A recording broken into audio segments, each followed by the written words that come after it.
Hakim, Bonjour, bonne année 2019, tous mes voeux. tous mes meilleurs vœux pour cette année qui s'annonce riche en investigation et riche en mouvement.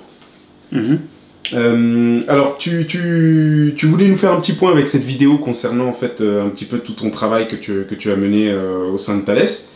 Et tu as fait un travail d'investigation là et tu as trouvé énormément de choses. Alors qu'est-ce que tu as trouvé exactement sur le RSI? Alors, ce que j'ai trouvé sur le RSI, étant donné que je suis toujours le propriétaire de la marque, bien qu'il y ait le procès, il nous a permis de provoquer dans le RSI la réalité et l'identité du RSI. Nous avons pu constater avec ce travail d'investigation et d'attaque, parce qu'il ne suffit pas juste de prendre une marque pour la prendre, non.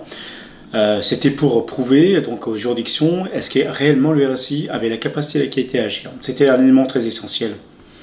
Nous avons constaté qu'au final le RSI était enregistré au tribunal de commerce, vous entendez bien, au tribunal de commerce. Tribunal de commerce de Paris. Et qui s'est constitué donc par la fusion d'un groupement d'intérêt économique, un GIE, Olo Organique et la Concava, pour lequel tous les administrateurs de ces deux entreprises privées, ces entreprises privées, c'est des mutuelles conformément à l'ordonnance, parce qu'il y a une ordonnance sur la constitution de l'Organique et de la Concava, et dans son article 3 de cette ordonnance-là, il est bien précisé que se sont constitués et régi par le code de la mutualité. Donc à partir de là, tout est dit. Donc on reste vraiment bien dans le domaine Tout à fait. du droit privé, quoi. Là. On reste toujours dans le droit privé. Le RSI, c'est une entreprise privée pour laquelle elle n'a pas eu d'appel d'offres, donc elle a été privilégiée, pistonnée par le gouvernement en gros. Et pourquoi le gouvernement, sans appel d'offres, donne la gestion des cotisations? Maintenant, c'est au SSI, enfin l'URSSAF, en gros. Ça a toujours été l'URSSAF. Hein. Le RSI n'était qu'un prête-nom, mais derrière, c'est toujours été l'URSSAF. Et bien, pourquoi on se pose la question? Et on se pose la question, quels sont les personnages ou les entreprises privées ou cette force qui a fait que les lois sont appliquées par rapport à ça. Qui font les lois par rapport à ça? On pense que c'est les législateurs. Moi, je pense qu'aujourd'hui, c'est les mutuelles, les banques, les lobbies. On va dire c'est comme ça. Et les assurances. Et ben justement, en fait, maintenant que tu as la lumière et donc forcément les preuves maintenant, puisque c'est ce que tu es en train de nous dire, vous avez trouvé des documents par rapport à ça. Tout à fait. Quel est ton champ d'action? Quel est les champs d'action que vous avez menés par rapport à ça? Plusieurs champs d'action. À l'époque, le RSI a été créé par une ordonnance de 2005, du 8 décembre 2005. C'était la création du RSI. Encore faut-il que le RSI se justifiait. Ces éléments-là nous ont permis de bloquer certaines décisions de justice et certains textes de loi. Ces textes de loi, comme vous allez le constater, il sera sur le site. Donc, sur le site, on mettra l'identité réelle du RSI, hein, comme c'est indiqué. Les statuts du RSI, les vrais statuts du RSI. Vous allez voir, vous pouvez constater que le RSI, c'est une fusion de deux caisses, marqué dans les statuts, et qu'il est régi par le Code du commerce. C'est vraiment une ineptie totale. Il est régi par le Code du commerce. C'est marqué dans les statuts. Et qu'au final, l'Organique et la Concava est dissoute sans la radiation, mais il y a un interlocuteur unique qui est le RSI. Qui prend les dettes de l'Organique et la Concava, et à l'époque nous avons aussi les comptes de l'Organique et la Concava qui avaient déjà une dette de plus de 3 millions d'euros à l'époque, et puis en même temps qui reprend le patrimoine de l'Organique et la Concava, donc les meubles, l'immobilier, et puis le personnel aussi. Et ça, c'est écrit dans l'ordonnance et dans les statuts du RSI, et lorsqu'on a fait une fusion, on s'est dit, c'est bien ce GIE-là qui a été constitué. Et par conséquent, par votre fait, on a pu en déduire. Même si on en déduit la preuve matérielle, on la montre au juge et le juge nie l'évidence. Et on dit non, le RSI a été créé par la loi. Et une loi, c'est pas une ordonnance. Déjà, il faudrait un petit peu... Donc ils prennent quand même, les juges, certains juges prennent quand même insulte l'adhérent. Il ne faut pas oublier qu'on est des adhérents de force, donc des esclaves. Et donc, ce qui nous a permis quoi? Ça nous a permis tout simplement d'attaquer 3 textes de loi qui sont sortis en mai. Le 24 mai, par exemple. Eh ben, si vous voulez, le 24 mai, il y a un texte de loi qui a été sorti. Et on l'a attaqué parce que ce texte de loi touche à la création des nouvelles caisses RSI, enfin de nouvelles caisses gérées par l'URSSAF. Et il est indiqué quoi dans ce texte de loi? Donc on l'a attaqué au Conseil d'État, on attend la réponse. Hein. Il est indiqué que tout simplement, ils vont se constituer des bases de données.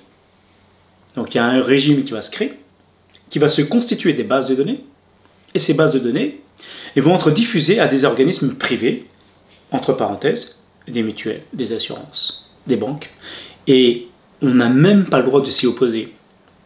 Là, il y a une violation de la vie privée, et dans ces bases de données-là, il y a tout, il y a vraiment tout. C'est pour ça que donc on a attaqué ce texte-là. On a attaqué aussi, alors là aussi c'est une aberration absolument absolue. On a aussi attaqué les statuts de la nouvelle caisse SSI. Là, pareil, ils ont reproduit la même chose que le RSI. Ils ont fait juste un copier-coller, ils ont changé le nom. C'est aussi simple que ça.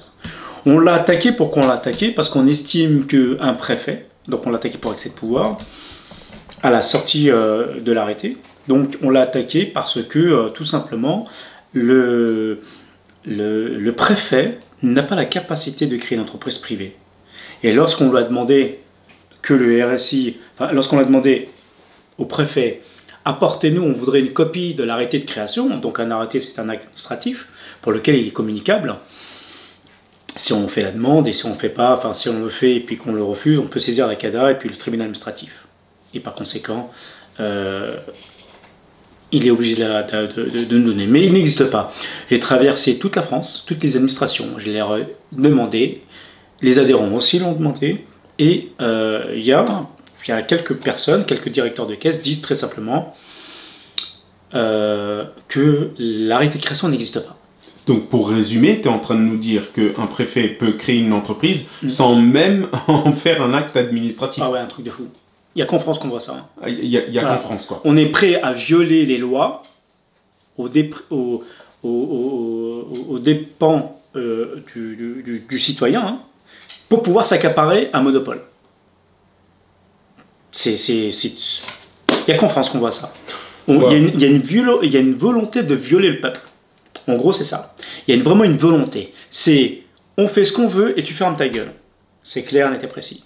Et si tu n'es pas content, dans tous les cas de figure, les juges sont garants d'un système pour lequel ils protègent tout le monde. Tout le monde se protège. Donc derrière cette prétendue justice, il y a un mécanisme qui défend tout le monde, qui défend le système lui-même. Donc nous, moi, en ce qui me concerne, je ne crois pas du tout, plus du tout à la politique. Ça, c'est clair, net et précis. En 2018, tu as parcouru, comme à ton habitude, tous les tribunaux de France. Est-ce que tu peux nous faire un petit résumé, une petite synthèse de ton parcours dans les tribunaux? Tout à fait. Pour tes adhérents? Pour nos adhérents, nous avons pu constater qu'il y a pas mal de juges, parce qu'il ne faut pas tous les mettre dans le même sac. Il y a des juges qui nous rendent droit. Il y a des juges pour lesquels il radie les dossiers. Mais nous, on ne veut pas une radiation. Hein. Nous, on veut juste qu'on nous donne le droit. Donc, on a eu quand même pas mal de décisions positives. Hein. On a à peu près, en grosso modo, depuis la création du syndicat Thales, donc un syndicat indépendant qui est subventionné, je tiens vraiment à souligner, qui est subventionné qu'avec ses adhérents et qui ne souhaite pas du tout être subventionné par le gouvernement. On veut pas, voilà. On est vraiment autonome et indépendant. Donc comme ça, on garde et on n'est pas, comme dirais-je, et on n'est pas subventionné par des entreprises qui essaient de s'accaparer une clientèle, comme ceux qui font, par exemple, voilà, des SAS. Et d'ailleurs, les SAS, c'est quelque chose de, enfin, je dirais qu'il faudrait éventuellement ne pas le faire des SAS dans la mesure où on peut prétendre qu'on peut s'accaparer, c'est-à-dire qu'on peut passer tout en frais en frais de gestion, par exemple, alors que la réalité, ça peut être retoqué par l'administration fiscale comme une reversion d'un salaire. Donc ça, on ne le fait pas, ça. Nous, au contraire, nous, on essaie de faire, comment dirais-je, avec les éléments qu'on a trouvés et l'incapacité des caisses, parce qu'il y a beaucoup d'erreurs des caisses, on a pu, grâce aussi à nos adhérents, on a pu gagner à peu près, depuis la création du syndicat, on a pu économiser à nos adhérents à peu près presque 1 million d'euros. C'est quelque chose de vraiment... 1 million d'euros? Oui, 1 million d'euros. 1 million d'économies de cotisation? 1 million, ouais. Depuis 2016, depuis octobre 2016, il y a eu plusieurs radiations, il y a eu des radiations qui n'ont pas été renouvelées, c'est-à-dire on peut radier des dossiers, donc le président peut radier les dossiers, encore faut-il les réintroduire. Et c'est la caisse, par rapport à des contraintes, comme ils étaient demandeurs, elle ne les a pas réintroduits, mais d'ailleurs elle s'est fait retoquer ne serait-ce qu'à Rennes. Au début, il y avait à peu près dans les 325 000 euros. Il y a des personnes qui vont se reconnaître là-dedans, dans cette vidéo. Et puis là, pareil, récemment, un dentiste, 3 ans et demi de cotisation pour un dentiste. La caisse s'est désistée parce qu'elle avait peur. Et en même temps, elle avait raison d'avoir peur parce que maintenant, notre champ d'action, c'est d'attaquer aussi les directeurs de caisse parce qu'il y a une responsabilité civile. Donc là, c'est les actions qu'on mène. Et puis en même temps... Voilà, il y a aussi il y a des femmes comment dirais-je, des femmes et des hommes qui vont dans les tribunaux et qui défendent eux-mêmes avec un super coaching pédagogique et très pédagogique, enfin très explicite, pardon, qui arrive aussi à faire donner raison à nos adhérents.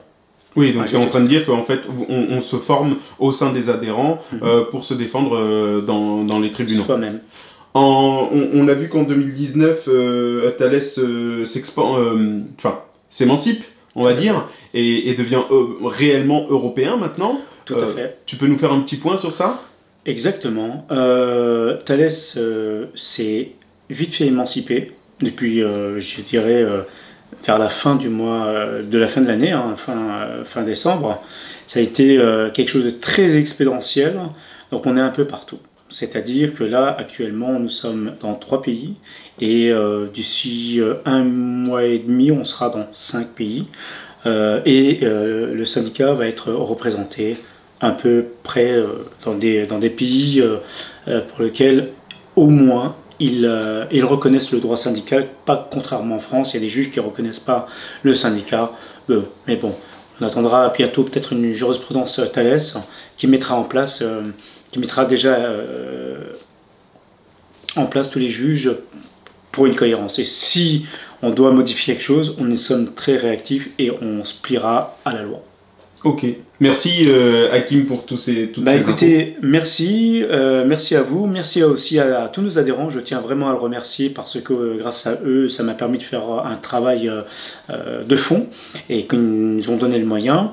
Vous verrez dans cette vidéo donc les documents qui vont vous permettre de vous défendre en même temps. Pour nos adhérents, il peut éventuellement pour les autres, s'ils le souhaitent, bien entendu, il reste juste à télécharger.